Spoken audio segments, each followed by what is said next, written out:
السلام عليكم ومرحبا بكم في مطبخ ابتسام وفيديو جديد. اليوم ان شاء الله غادي نوجد معكم طبق من اطباق عيد الاضحى، طبق المروزيه بالحمض الغنمي بطريقه سهله ومبسطه للمبتدئات، ونخليكم مع الفيديو وطريقه التحضير.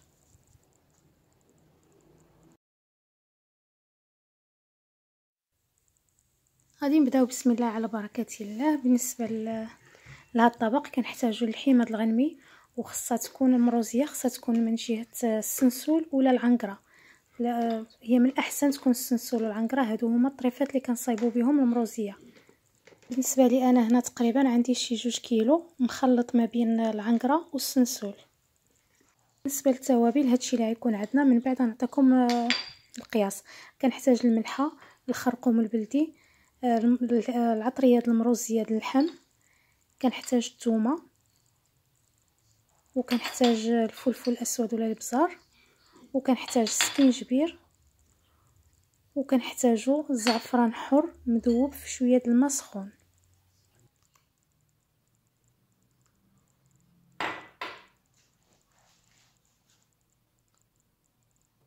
بالنسبه للسكينجبير كناخذو معلقه صغيره مع مراش كيف ما كتشوفوا معايا، ونفس القياس ديال غادي ناخذوه من الخرقوم، معلقه صغيره مع مراش.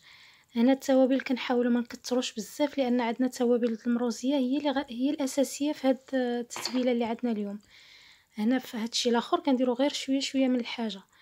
رويز المعلقه ديال الفلفل الاسود، كندير الملحه، ما نكثروش الملحه لان الحمض الغنمي راه مالح. كنديروا شويه، وفي الاخر ملي كنبغيو نذوقوا راه كنشوفوا الا كان ناقص كنزيدوا شويه.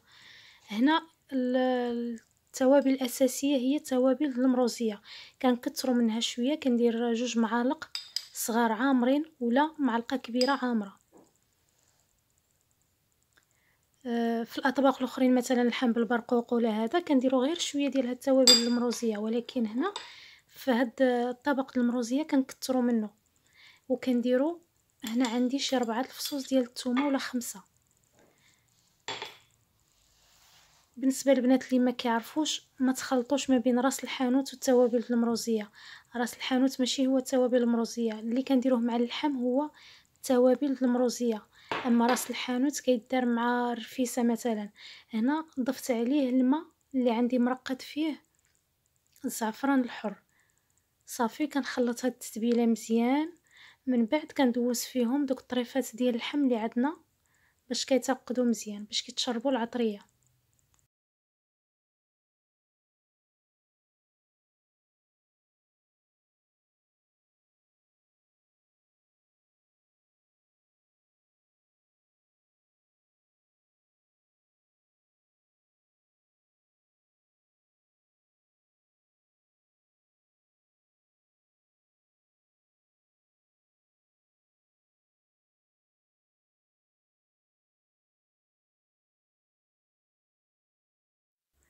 كنتبلوهم مزيان وكنغطيوهم وكنخليوهم لابد هادو خصهم يباتوا ليله كامله. المروزيه خصها تبات من الاحسن باش ديك اللحيمه كتشرب داك العطريه مزيان.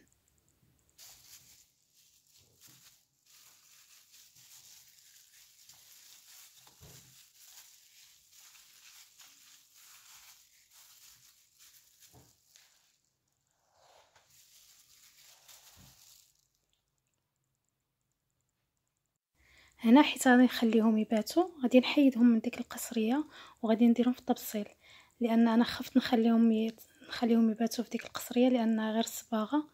كنحيدهم من القصريه كنديرهم في الطبسيل عادي، وكنغطيهم مزيان بفيل اليمونطير بالبلاستيك الغذائي، وكنديرهم في الثلاجه كيباتوا ليله كامله.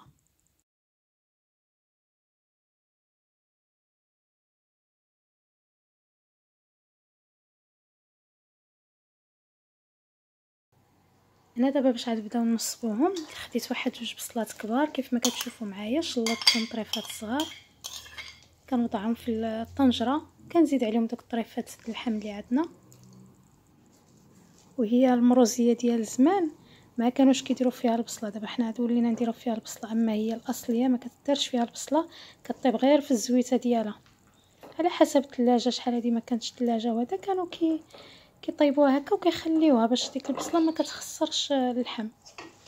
صافي هنا من بعد ما حطينا طريفات اللحم ديالنا كاملين كنضيف داك التوابل اللي بقات ليا في الطبسيل كنضيفهم على الطنجره.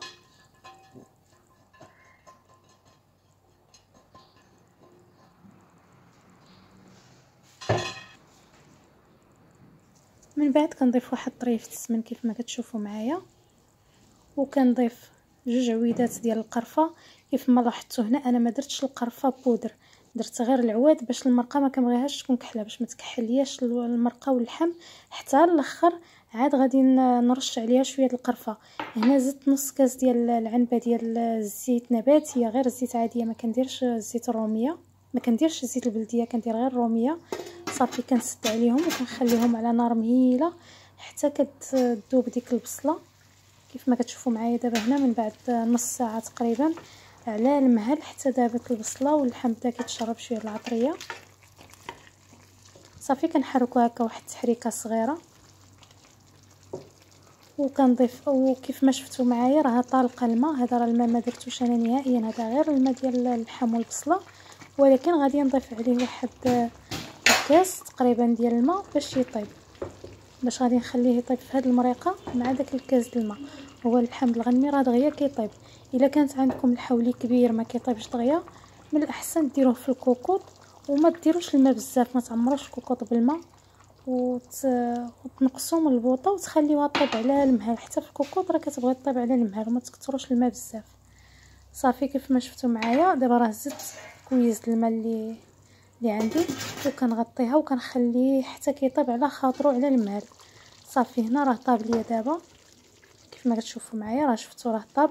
صافي حيدته من على البوطه كيف ما كتشوفوا معايا. هنا راه باقي عندي شويه د المرق، ماشي تخليوها حتى هكا تنشف لان عاد غادي نزيدو دابا الزبيب باش يطيب لينا، باش نخليو شويه الماء فين يطيب الزبيب.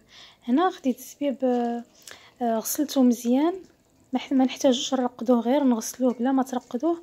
صافي غسلته و حطيته كيف ما كتشوفوا معايا على اللحم. من بعد غادي نضيف واحد شويه ديال زعفران شعره. هاد الاضافه كتضيف واحد المذاق رائع للحم.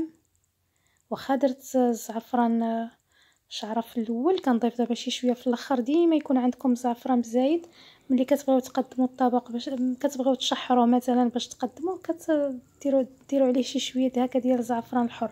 هنا رشيت عاوتاني واحد شويه ديال المسكه الحره اللي دقاها مع السكر. المسكه الحره حتى هي كتضيف له واحد المذاق رائع. هنا في هذه المرحله عاد كندير الكمون كيف ما ماشي الكمون، القرفه. عاد كندير القرفه كيف ما كتشوفوا معايا، كندردر عليه واحد شويه القرفه تقريبا واحد المعلقه صغيره، ما عمراش بزاف. كندردرها على اللحم بحال هكا من الفوق.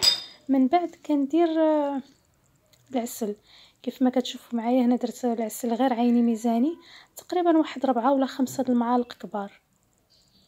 صافي على حسب كل واحد شحال كيبغي الحلاوه. الا كتبغيو الحلاوه اكثر زيدوا شي شويه، الا كتبغيوها ناقصه كديروا غير شويه. الا ما عندكمش العسل كديروا السكر سنيده، واحد 4 المعالق ديال السكر سنيده ولا 3. صافي هنا كيف ما كتشوفوا معايا كنحرك واحد شويه الطنجره ديالي ثم كنوضعها على البوطه.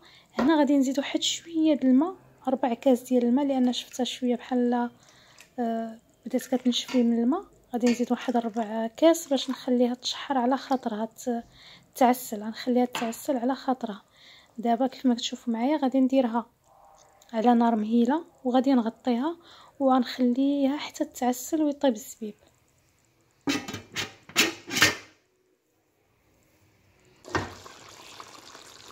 هنا في هذه المرحله وهي كتعسل كنبقى ناخذ شويه ديال المرق كيف ما كتشوفوا معايا وكنخويه هكا على اللحم، كنسقي به اللحم.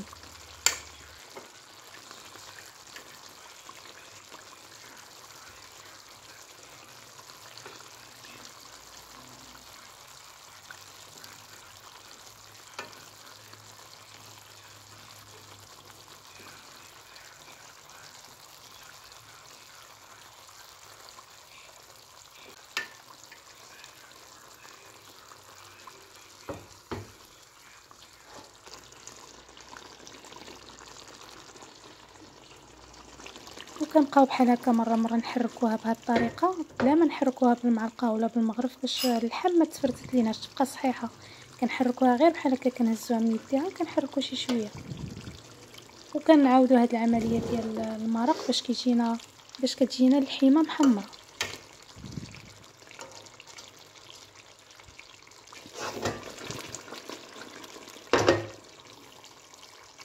صافي هنا اللحيمه راه تعسلات. صافي غادي نطفي عليها البوطه وغادي نخليها واحد شويه باش غادي نقدمها في طبق التقديم.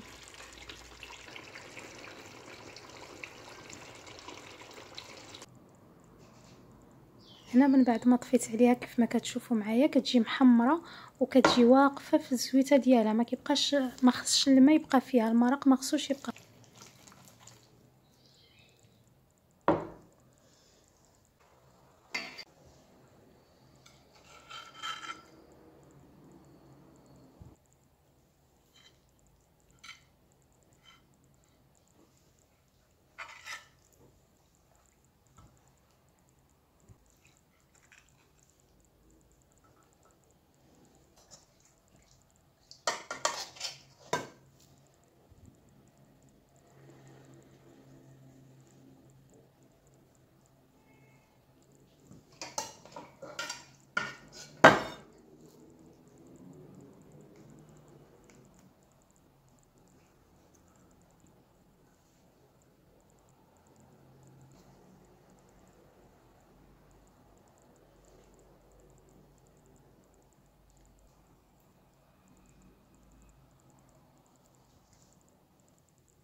وكان هذا هو الطبق ديالنا هذا اليوم، المروزيات العيد. كتجي لذيذه بزاف، نتمنى ان شاء الله تجربوها بهذه الطريقه. وإلا عجبكم الفيديو ما تنساوش تخليوا لي لايك والتعليقات ديالكم، ومع السلامه الى فيديو اخر ان شاء الله.